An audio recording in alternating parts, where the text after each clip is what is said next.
अस्सलाम वालेकुम students, this is Mohammad Siddique and you are watching the physics with Khaskheli Siddique. आज अपना टॉपिक है addition of vectors by rectangular components. उन्हीं वेक्टर्स को ऐड करना जो हमने पिछले वीडियोस के अंदर सीखा भी है। वेक्टर्स को ऐड कैसे करते हैं by head to tail rule, ठीक है। लेकिन अब यहाँ पे हम सीखने वाले हैं कि वेक्टर्स को ऐड करने का एक और मेथड बाय रेक्टेंगुलर कंपोनेंट। किसी वेक्टर को हम किसी दो वेक्टर्स को हम अगर ऐड कर रहे हैं ना, तो पहले हम उनके रेक्टेंगुलर कंपोनेंट फाइंड करें, फिर उन कंपोनेंट्स को ऐड करके जो एडिशन करते हैं वेक्टर की, जो ओरिजिनल वेक्टर फाइंड करते हैं, तो इसको हम क्या कहते हैं, एक vector addition with rectangular components, ठीक है। तो आइए, यहाँ पे हमारे पास ये मैंने कुछ वेक्टर्स जो है वो बनाए हुए हैं रेक्टेंगुलर यानी कि कोऑर्डिनेट सिस्टम के ऊपर। अब इन वेक्टर्स के ऊपर हम थोड़ी बात करेंगे, तो फिर इन वेक्टर्स को ऐड कैसे करना है बाय रेक्टेंगुलर कंपोनेंट मेथड, जिससे हमें ये पता चलेगा कि ये वेक्टर की एडिशन रेक्टेंगुलर कंपोनेंट मेथड के तहत किस तरह होती है, ठीक है। तो ये हमारे पास कोई सिस्टम है, कोई कोऑर्डिनेट सिस्टम है, ये एक्स कंपोनेंट है इसका और ये इसका वाई कंपोनेंट है, ठीक है। अब देखें, यहाँ पे हम दो वेक्टर्स ले रहे हैं, कोई भी दो वेक्टर्स हैं हमारे पास। एक ये वेक्टर है जिसको हम बुक के मुताबिक हमने नाम दिया हुआ है, ये वेक्टर A1 है। कोई भी वेक्टर A1 है, इसको हम क्या नाम दे रहे हैं, A1। तो ये A1 वेक्टर जो है वो जो एंगल बना रहा है एक्स कोऑर्डिनेट के साथ, एक्स एक्सिस के साथ जो एंगल बना रहा है, उस एंगल को हमने क्या नाम दिया है, उस एंगल को हम कह रहे हैं θ1। ये वेक्टर A1 है, इसकी जो एंगल है एक्स एक्सिस के साथ वो क्या है, वो θ1 है। अच्छा, उसके बाद जो वेक्टर, दूसरा वेक्टर जो है कौन सा, ये हमारे पास कोई वेक्टर है जिसको हम A2 का नाम देते हैं। दूसरा वेक्टर जो है उसका नाम क्या है, A2। अब ये A2 वेक्टर जो है वो ये एक्स के साथ जो एंगल बनाता है, इस एंगल की बात कर रहे हैं हम, ठीक है, ये वाली एंगल। तो ये एंगल कितनी है, इस एंगल को हम नाम दे रहे हैं θ2 का। अब देखें, ये वेक्टर जो A था, ये वेक्टर A जो एंगल बना रहा था एक्स के साथ, इसको हमने θ1 का नाम दिया। और दूसरा वेक्टर जो A2 है, ये जो x के साथ एंगल बना रहा है, इसको हम कौन सा नाम दे रहे हैं, इसको θ2 का नाम दे रहे हैं। तो इस तरह हमारे पास दो वेक्टर हैं जिनके डायरेक्शंस गिवन हैं, जिनके हमारे पास एंगल्स गिवन हैं, θ1 और θ2। अच्छा, अब इन वेक्टर्स को ऐड करना है बाय रेक्टेंगुलर कंपोनेंट मेथड, ठीक है। तो अब इनको रेक्टेंगुलर कंपोनेंट मेथड के मुताबिक किस तरह हम जो है वो ऐड करते हैं, तो यहाँ पे देखें थोड़ा गौर से। अब देखें, इन वेक्टर्स को, ये मैंने वही एक्स एक्सिस और वाई एक्सिस, ये हमारे पास एक्स कोऑर्डिनेट और ये वाई कोऑर्डिनेट, ठीक है। तो ये वही सेम मैंने जो है वो इसी सेम सिस्टम को मैंने दोबारा यहाँ पे बनाया हुआ है। अब इस वेक्टर A1 को, पहले हम यहाँ पे वेक्टर A1 की बात कर रहे हैं, तो ये हमारे पास ओरिजिन है इस कोऑर्डिनेट का, तो ये यहाँ पे इस कोऑर्डिनेट का ओरिजिन आ गया, ठीक है। अच्छा, अब ये वेक्टर A1 जो है, इसको मैंने यहाँ पे ड्रा किया हुआ है, ये आ गया हमारे पास वेक्टर कौन सा, A1। सही हो गया। अच्छा, अब पहले हम A1 की बात कर लेते हैं। अब देखें, हम रेक्टेंगुलर कंपोनेंट किस तरह बनाते हैं, जैसे पिछली वीडियो के अंदर हमने सीखा था। अगर वो वीडियो नहीं देखी तो आप वो वीडियो भी देख सकते हैं, जिसके अंदर हमारे पास जो है वो इस रेक्टेंगुलर कंपोनेंट का भी थोड़ा डिस्क्रिप्शन है। अच्छा, अब ये A1 वेक्टर जो है, इसको हमने जैसे यहाँ पे ड्रा किया, तो यहाँ से एक परपेंडिकुलर लाइन हमने ये ड्रा की, ठीक है। जहाँ पे ये वेक्टर A1 ख़त्म होता है, वहाँ से एक परपेंडिकुलर लाइन ड्रा की, किसके ऊपर, एक्स कोऑर्डिनेट के ऊपर। और दूसरी परपेंडिकुलर लाइन हमने ड्रा की वाई कोऑर्डिनेट के ऊपर। देखें, ये यहाँ से जो है वो एक ये लाइन आ गई एक्स कोऑर्डिनेट के ऊपर, और दूसरी कहाँ है, वो भी हमारे पास परपेंडिकुलर लाइन है, किसके ऊपर, जो वाई कोऑर्डिनेट है उसके ऊपर। तो ये वाई कोऑर्डिनेट के ऊपर लाइन आ गई। अब हमारे पास A1, अब A1 का एक जो है वो ये एक्स एक्सिस कंपोनेंट बन गया, जिसको हम A1x कहेंगे। वहाँ पे हमने क्या सीखा था कि कोई वेक्टर f है तो उसका x कंपोनेंट, उसको हमने नाम दिया था जैसे fx का। तो यहाँ पे हमारे पास अगर कोई वेक्टर A1 है, तो ये यहाँ से लेकर यहाँ तक इसका क्या है, इसका x कंपोनेंट है, ठीक है। इसको हमने नाम दिया A1x का। अच्छा, अब यहाँ से लेकर यहाँ तक ये हमारे पास इस वेक्टर का क्या है, y कंपोनेंट, ठीक है, क्योंकि y एक्सिस के ऊपर इसकी अप्रोच यहाँ तक है। तो ये A1 वेक्टर जो था, इसका y एक्सिस के ऊपर जो जितना अप्रोच है तो इस कोऑर्डिनेट को या इस एक्सिस को हम नाम देंगे, इस कंपोनेंट को हम नाम देंगे a1y का। अब देखें ये हमारे पास वेक्टर आ गया कौन सा, a1y, और ये क्या है a1x। तो ये a1 जो वेक्टर था इसको हमने दो कंपोनेंट में डिवाइड कर दिया, जो हमने रेजोल्यूशन ऑफ वेक्टर के अंदर पिछली वीडियो के अंदर पढ़ा है, ठीक है। तो ये वेक्टर a1 को हमने दो कंपोनेंट्स में डिवाइड कर दिया, दो कंपोनेंट्स में हमने इसको रिजॉल्व कर दिया, स्पेल्ड आउट कर दिया, ठीक है। तो अच्छा ये इनके दो कंपोनेंट्स आ गए। अच्छा चलो अभी दूसरे वेक्टर की बात करते हैं, ठीक है। ये इस वेक्टर की जो एंगल थी, जिस एंगल को हम θ1 का नाम देंगे, सही है। अच्छा अब ये a1x, अब देखें यहाँ पे इसी वेक्टर को a1x, ये देखें a1x किसके बराबर होता है, a1 cos थीटा के, cos θ1। a1 किसके बराबर होता है, a1x जो है वो किसके बराबर होता है, a1 cos θ1, ठीक है, जो हमने रेजोल्यूशन ऑफ वेक्टर के अंदर सीखा है। अच्छा उसके बाद अब ये इसका a1y आ गया, उसी a1 वेक्टर का y कंपोनेंट। तो y कंपोनेंट जो है उसमें हम क्या लिखेंगे, a1y किसके बराबर होगा, a1 sin θ1। तो इस तरह हमारे पास जो a1 वेक्टर था ये उसका x कंपोनेंट आ गया और ये उसी वेक्टर का y कंपोनेंट है।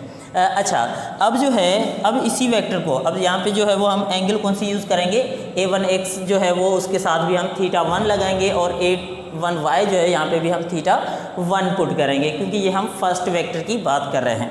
अच्छा उसके बाद अब अगर हम दूसरा वेक्टर यानी कि जो वेक्टर a2 है, अब उस वेक्टर की अगर हम बात करते हैं तो अब इस वेक्टर को अब देखें एडिशन का रूल यही होता है, हेड टू टेल रूल, ठीक है।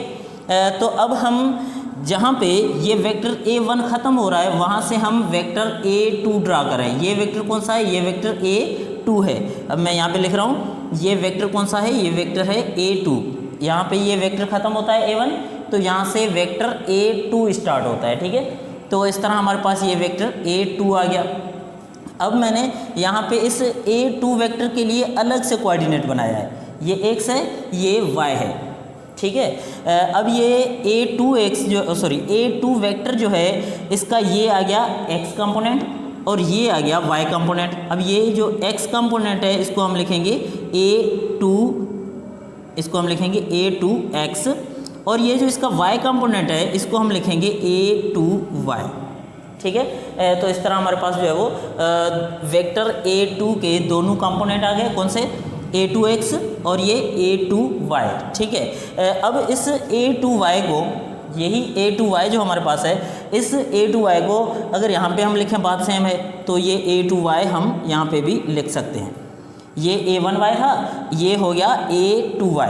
अब ये जो a2x है इसको हम यहाँ पे भी लिख सकते हैं, क्योंकि ये जितना जो है वो इसका मैग्नीट्यूड इधर है तो वही हम यहाँ पे नीचे भी पुट कर सकते हैं। तो इसको हम a2x यहाँ पे लिख लेते हैं, ये आ गया a2x, वही सेम हमने यहाँ पे ड्रा किया है। या फिर इस a1y वेक्टर को हम यहाँ पे भी लिख सकते हैं, ये भी क्या है, ये भी a1y है, और ये जो a2y है इसको भी हम यहाँ पे लिख सकते हैं, ये भी a2y है। वैसे ही ये a1x है, इसको हम यहाँ पे भी लिख सकते हैं, ये भी a1x है। ये a2x है, इसको हम ऊपर यहाँ पे भी लिख सकते हैं a2x। तो हम जो है इन वेक्टर्स को किसी भी साइड पे अगर लिखें, इनका मैग्नीट्यूड या फिर इनका पूरा फंक्शन जो है वो कहीं पर भी लिखें तो उससे कोई फ़र्क नहीं पड़ता, सही है। अब ये हमारे पास एक कंप्लीट डिस्क्रिप्शन आ गया किसका, रेजोल्यूशन के बेस पे, यानी कि इनके हमने रेक्टेंगुलर कंपोनेंट निकालने ना, तो वो हम रेजोल्यूशन को ही पढ़ेंगे। तो इस तरह हमारे पास a1 जो था उसको हमने दो कंपोनेंट्स में डिवाइड कर दिया, कौन से, a1x और a1x और a1y। a2 जो वेक्टर था इसके भी हमने दो कंपोनेंट बनाए, a2x और a2y।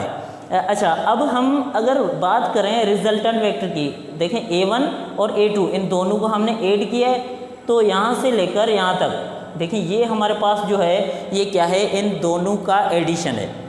a1 और a2 वेक्टर को हमने जो ऐड किया है उन दोनों का जो रिजल्ट बनता है वो यहाँ से लेकर यहाँ तक बनता है, ठीक है। अच्छा अब इस वेक्टर को हम नाम देते हैं a का, ओनली वेक्टर a, ठीक है, जो कि कॉम्बिनेशन है किसकी, a1 प्लस a2 की। ये यहाँ से लेकर यहाँ तक a1 वेक्टर और यहाँ से आगे A2 वेक्टर, इन दोनों को हमने ऐड किया तो ये हमारे पास इनका रिजल्टेंट वेक्टर है। अब देखिए रिजल्टेंट वेक्टर का अगर हम मैग्नीट्यूड या रिजल्टेंट वेक्टर को अगर हम ड्रा करते हैं, अब ये रिजल्टेंट वेक्टर के कंपोनेंट की अगर बात करते हैं, ठीक है, तो रिजल्टेंट वेक्टर, अब ये रिजल्टेंट वेक्टर है, यहाँ से नीचे हम परपेंडिकुलर लाइन ड्रा करेंगे तो इसका हमें कंपोनेंट मिलेगा, यहाँ से लेकर यहाँ तक मिल गया, तो इस कंपोनेंट को हम कहेंगे AX, इसको हम क्या कहेंगे AX, ठीक है। अच्छा, उसके बाद इसी वेक्टर का अगर हम यहाँ पे डॉट डॉट लाइन निकालें इधर, तो ओरिजिन से लेकर यहाँ तक इसी रिजल्टेंट वेक्टर की जो y एक्सिस के ऊपर अप्रोच है तो इसको हम लिखेंगे AY। अब देखिए ये ओरिजिनल वेक्टर था ना, ये इसका ये x कंपोनेंट आ गया और ये इसका y कंपोनेंट आ गया।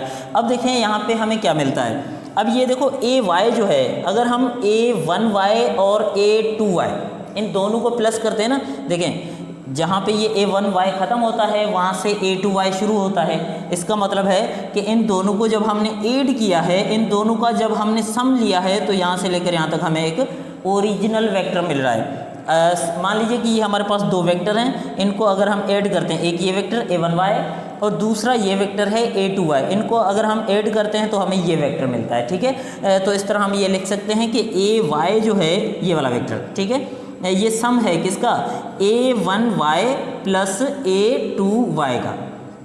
A1Y और A2Y को जब हमने प्लस किया है तो हमें जो ओरिजिनल वेक्टर मिला है वो हमें क्या मिला है, AY मिला है, ठीक है। तो वैसे ही यहाँ पे अगर देखें, ये A1X है, ये A2X है, इन दोनों को अगर ऐड करेंगे तो यहाँ से लेकर यहाँ तक हमें एक ओरिजिनल वेक्टर मिलेगा। A1X, ये यहाँ तक A1X आ गया और यहाँ से आगे जो है वो यहाँ तक ये आ गया A2X, ठीक है। तो इन दोनों को अगर हम ऐड करते हैं ना, A1X और A2X को, तो हमें यहाँ से लेकर यहाँ तक एक वेक्टर मिलता है, उसको हमने नाम दिया है AX का।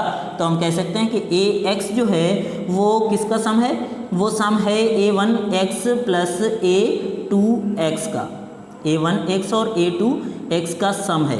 तो इस तरह ये हमारे पास आ गया AX, यानी कि AX किसके बराबर है, A1X प्लस A2X।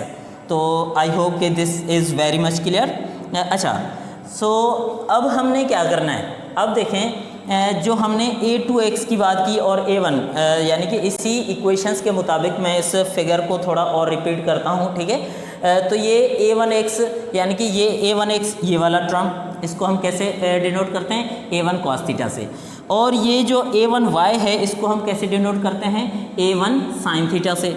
अच्छा, उसके बाद A2 पे आते हैं, तो ये A2 वेक्टर है, A2X किससे डिनोट करते हैं, A2 cos थीटा 2 से, ठीक है। और ये A2Y है तो इसको हम लिखेंगे, क्योंकि Y कंपोनेंट है तो साइन थीटा यूज़ करेंगे, तो ये होगा A2Y is equal to A2 sin theta 2, ठीक है। तो इस तरह ये हमारे पास टर्म्स आ गए। अब हमने AX जो पढ़ा, ये AX पढ़ा, तो ये किसके बराबर है, A1X प्लस A2X, जो कि हमने यहाँ पे लिखा हुआ है। और ये जो AY था ये किसके बराबर है, A1Y प्लस A2Y, जो कि हमने यहाँ पे लिखा, ठीक है। अच्छा, अब जो है ये हमें टर्म्स मिल गए। अब अगर हमने इस ओरिजिनल वेक्टर, यानी कि दो वेक्टर्स के कंपोनेंट हमने लिए, अब ओरिजिनल वेक्टर का जो मैग्नीट्यूड फाइंड करना है, अगर for the magnitude of the resultant vector, तो हमारे पास जो फार्मूला था मैग्नीट्यूड फाइंड करने के लिए, यानी कि जब हम कंपोजिशन कर रहे थे ना, कंपोनेंट्स को कंपोज करते हैं तो उनका ओरिजिनल वेक्टर जो मिलता है उसका मैग्नीट्यूड फाइंड करने के लिए हमारे पास ये फार्मूला था, जो कि हमने रेजोल्यूशन और कंपोजिशन के अंदर पढ़ा था। अब A बराबर है radical AX square plus AY square, ठीक है। तो A बराबर हो गया, अब AX की जगह देखें, A जो X था वो किसके बराबर था, वो था A1X प्लस A2X। देखिए ये टर्म सेम मैंने यहाँ पे लिखा है, AX की जगह पे मैंने ये पूरा टर्म जो है वो यहाँ पे लिख लिया। अच्छा, उसके बाद ये जो हमारे पास AY है, अब देखिए यहाँ पे AY है ना, तो AY का टर्म ये है, तो इस पूरे टर्म को मैंने यहाँ पे लिख लिया। तो ये कौन सा टर्म था, ये AY का टर्म था, तो इस AY के टर्म को, यानी कि A1Y प्लस A2Y, इन दोनों को मैंने यहाँ पे ब्रैकेट में लिखा। ये दोनों के ऊपर स्क्वायर था, तो यहाँ पे इन ब्रैकेट्स के ऊपर मैंने जो है वो होल स्क्वायर बनाकर लिख लिया है, ठीक है। सो आई होप कि दिस इज़ क्लियर। अच्छा, अब क्या करना है, अब इनके अंदर और वैल्यूज़ अगर पुट करें, ये A same, radical same, a1x किसके बराबर है, a1 cos थीटा 1 के। तो मैंने यहाँ पे a1 की जगह, इस a1 की जगह a1 cos थीटा 1 लिख लिया। अच्छा उसके बाद क्या है a2x, तो a2x जो है वो किसके बराबर है, वो बराबर है a2 cos थीटा 2 के। तो ये मैंने a2 cos थीटा 2 लिख लिया। अब इसके ऊपर होल स्क्वायर है तो इन दोनों के ऊपर मैंने स्क्वायर डाल दिया। अच्छा उसके बाद ये a1y किसके बराबर है, a1 sin थीटा 1 के। और ये a2 जो है यानी कि ये वाला a2y जो है ये किसके बराबर है, ये बराबर है a2 sin थीटा 2 के। तो ये a2 sin थीटा 2, अब इनके ऊपर भी होल स्क्वायर, क्योंकि ये इसके ऊपर स्क्वायर था पहले से ही। तो ये हमें एक फार्मूला मिल गया। इससे हम ओरिजिनल वेक्टर का यानी कि रिजल्टेंट वेक्टर का मैग्नीट्यूड फाइंड कर सकते हैं, रिजल्टेंट वेक्टर का मैग्नीट्यूड फाइंड कर सकते हैं। अगर उसी रिजल्टेंट वेक्टर का डायरेक्शन फाइंड करना है तो क्या करेंगे, डायरेक्शन के लिए हम करेंगे कि थीटा बराबर है tan इनवर्स ay अपान ax। ये भी हमने सीखा था कहाँ, कंपोजिशन ऑफ वेक्टर के अंदर। अब ay की जगह हम क्या पुट कर सकते हैं, a1y प्लस a2y पुट कर सकते हैं। ठीक है, अगर हमारे पास, या हम ऐसा भी कर सकते हैं पहले इनके वैल्यूज़ निकाल कर इनका सम लें जो कि बराबर होगा ay के, फिर वो वैल्यू हम यहाँ पे सिर्फ पुट करें। वैसे ही ax की वैल्यू जो है वो हमें यहाँ से मिलेगी, तो ax की वैल्यू भी फाइंड करके हम यहाँ पे पुट करें। तो इनका रेशो निकाल के जब हम इसका tan इनवर्स इस ओरिजिनल वेक्टर की, so this is all about the addition of vector by rectangular component method. Thank you.